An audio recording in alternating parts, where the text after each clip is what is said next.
కోటబొమ్మాలిలో మంత్రి కింజారపు అచ్చెన్నాయుడు పర్యటించారు. 22 మంది లబ్ధిదారులకు 19 లక్షల సీఎంఆర్ఎఫ్ చెక్కులను పంపిణీ చేశారు.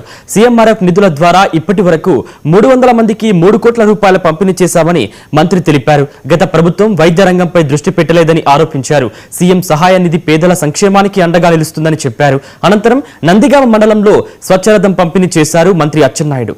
శుభ్రమైన పల్లెలే లక్ష్యంగా కూటమి ప్రభుత్వం స్వచ్ఛరథాలను పంపిణీ చేస్తుందన్నారు.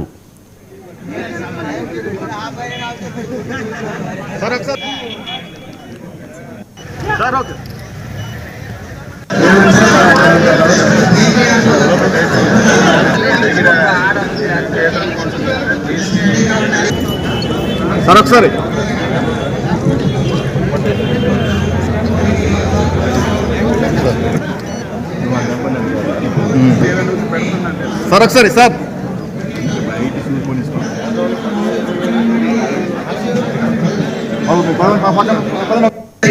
కనపడండి 4 మండలాల నుండి కార్యకర్తలందరికీ కోరుతున్నాను, చేతనైతే మన జోబుల నుంచి పైసా వరకు ఖర్చు పెట్టి హెల్ప్ చేయాలి తప్ప పబ్లిక్ ఎప్పుడు మనం ఏ విషయంలో కూడా ఎలా చేయకూడదు. దానివల్ల మంచి కంటే చెడు వస్తుంది. మనందరం కలిసి మన పేరు చిరస్థాయిగా ఉండడానికి రాజకీయాలను పక్కన పెట్టండి. మనం 4 మంచి పనులు చేస్తే శాశ్వతంగా పనులన్నీ గుర్తుంటాయి. మనం ఈరోజు చేసింది 10 రూపాయల సాయం అవ్వచ్చు, 20 రూపాయల సాయం అవ్వచ్చు, వాళ్ళు ప్రతి ఒక్కరూ గుర్తుపెట్టుకుంటారు. ఈ విధంగా మనందరం కలిసికట్టుగా కృషి చేద్దామని ఈ సందర్భంగా తెలియజేస్తూ కార్యకర్తలందరికీ కోరుతున్నాను, చేతనైతే మన జోబుల నుంచి